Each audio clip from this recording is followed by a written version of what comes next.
Hey guys, so over the past month or so, a second wave has started to hit a lot of major economies in the world, with a lot of the main economies such as the US, the UK, and many parts of Europe experiencing a large spike in new cases. Now, with this taking place, it has put a lot of doubt into people's minds at how the economy is going to turn out to be in the upcoming 6 to 12 months, with a lot of people starting to get scared that there's going to be a recession. Now, nobody knows for sure if a recession is going to happen in the future. I certainly hope it doesn't happen, but if it does, a lot of people are looking to know what are some good stocks to buy that are going to perform better than the average market in a time such as a recession. So in this video, I'm going to be talking about 5 stocks that I personally believe are good stocks to buy and hold during a recession. And this is because I believe that these companies are in a good situation to perform better than a lot of the other companies during a economic recession, and therefore are likely to hold their value better than a lot of other stocks out there. So before we go straight into the first stock, I'd just like to ask you guys to remember to leave a like if you do enjoy this video. It really does help me out a lot. Also remember to subscribe if you want to see more videos similar to this in the future. And apart from that, let's get right into it. So first up, we have McDonald's with the ticker symbol MCD. Now, McDonald's is a dividend aristocrat stock that has been paying and increasing their dividend for 44 consecutive years. Their annual dividend payout is $5.16 per share, which is a 2.31% yield. Now, they currently have a payout ratio of 86.5%, which is a little bit on the high side, but it still means that they can comfortably afford to pay out their dividends every quarter. They also have a 5-year dividend growth rate of 7.6%, which means that they are growing their dividend at quite a healthy rate. Now, this is definitely a promising sign to see for investors because it means that your yield on cost will be increasing over time as the company hike up their dividend. So food and beverages are a core human requirement, and people will continue to buy these items no matter how much their income is reduced by. The sector is therefore quite safe as a whole from a large economic recession, and McDonald's is in particular in quite a safe position compared to other food and drink companies because they have quite low prices compared to other competitors. Now, McDonald's is known for producing great tasting fast food that is both unhealthy but also very cheap.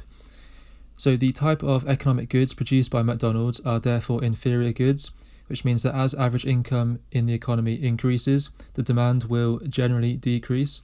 Now, this also works vice versa as well. So when the average income in the economy decreases, demand for inferior goods like McDonald's will go up and increase. So households who have had their income cut are therefore more likely to substitute previous habits like going out to a nice restaurant for a meal with getting a McDonald's instead. Almost all countries in the world have McDonald's stores situated in them, and McDonald's is geographically diversified with only 36% of their sales coming from the US, with the rest of their sales coming from a mix of mature, developing and fast-growing international economies, which is obviously definitely good to see. They're very diversified across the globe. So next up we have Waste Management, ticker symbol WM. Now, Waste Management is a dividend-paying stock that have been paying and increasing their dividend for 17 consecutive years. Their annual dividend payout is $2.18 per share, which is a 1.97% yield. Their payout ratio is at 56.5%, which gives them a lot of spare cash left over once they've paid out their dividends, which is definitely a good sign to see.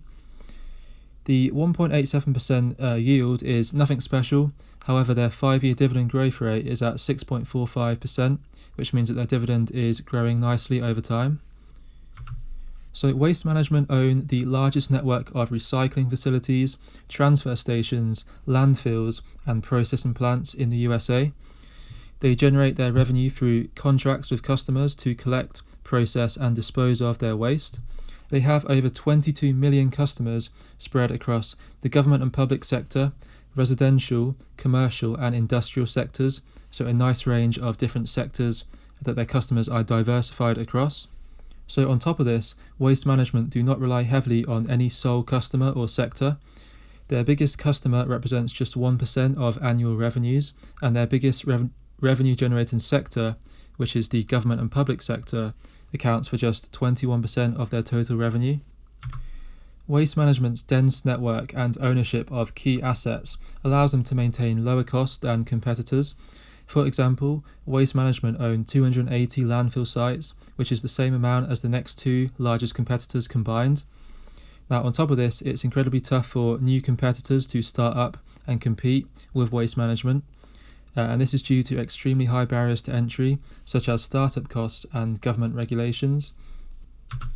Now, humans are always going to be producing waste on a personal level and on a business level, which makes the waste management business fairly immune to economic cycles and recessions. So as a dominant player in the waste removal industry, Waste Management is a very low risk company to be invested in, and it's in a relatively immune sector to a economic recession. So next up we have CLOROX, ticker symbol CLX. Now, CLOROX is a dividend aristocrat stock that has been paying and increasing their dividend for 43 consecutive years. Their annual dividend payout is $4.44, which is a 2.07% yield. Their payout ratio is currently 58.2%, which is again a very low payout ratio and gives them a large amount of cash left over after paying their dividend. Their 5-year dividend growth rate is at 6.86%, which does also show that they are growing their dividend nicely over the years. Now, by now you are probably noticing a pattern for the stocks that I'm picking here, as they are all paying a dividend.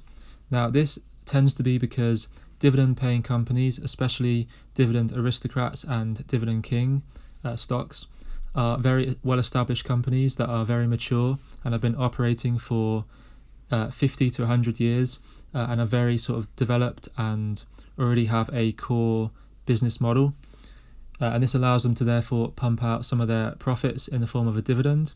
On the flip side, some of the newer companies that tend to be known as more growth stocks that are going to have more capital appreciation over time don't actually pay a dividend, and this is because they choose to invest all of their profits and investments into growing the company, and this obviously inherently brings a little bit more risk with growth stocks naturally, because they are not fully developed yet and they're still trying to get to a larger market and a larger revenue.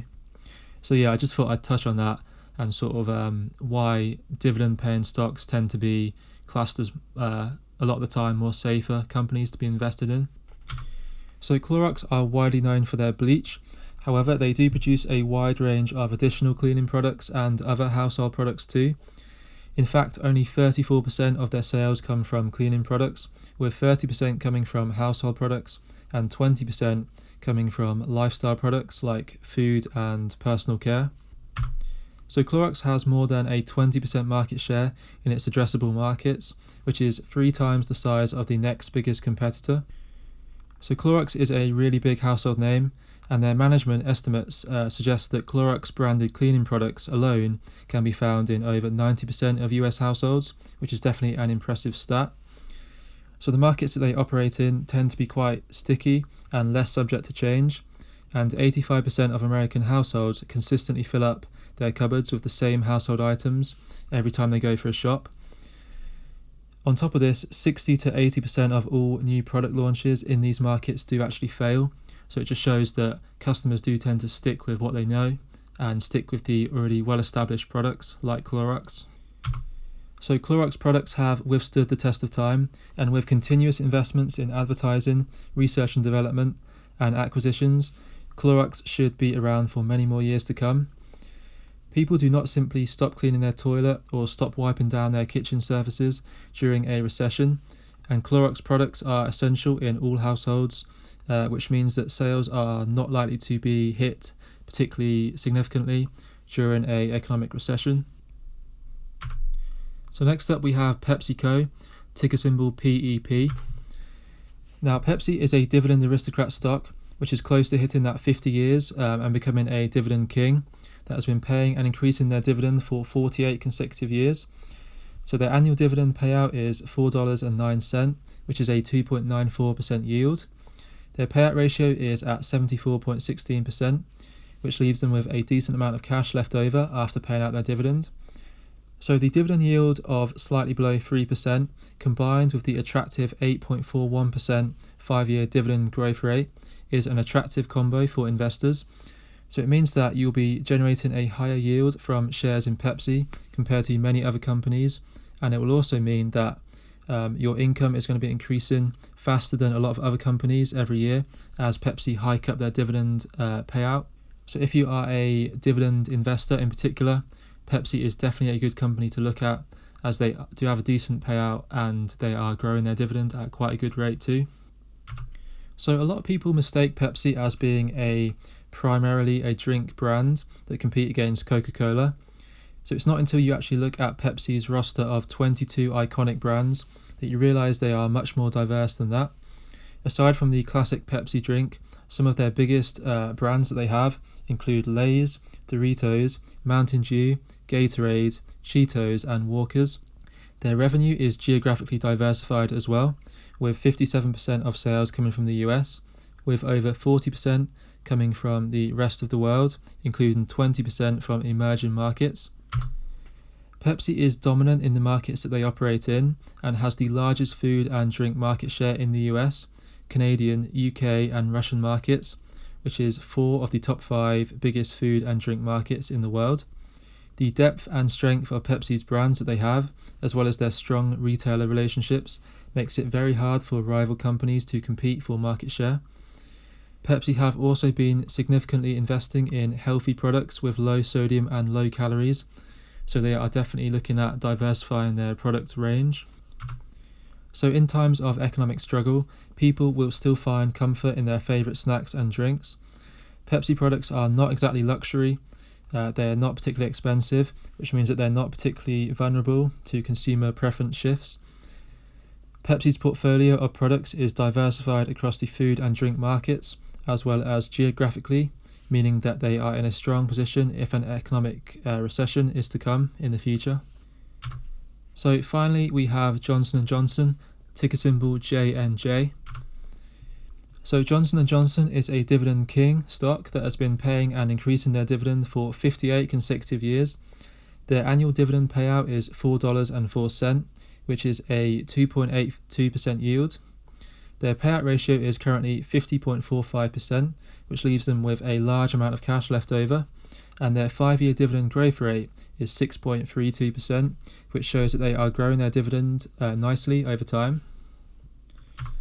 So Johnson & Johnson are the largest medical conglomerate in the world, with a very diversified selection of products. They also have a wide range of consumer health and skin products, many of which you might find in your own home. Some of the products include Clean and Clear, Listerine, Band-Aid and Johnson's Baby Soap.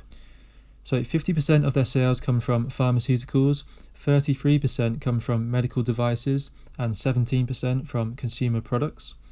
Their revenue is also geographically diversified too, with 52% of their sales coming from the US, 23% from Europe and 18% from Asia and Africa combined.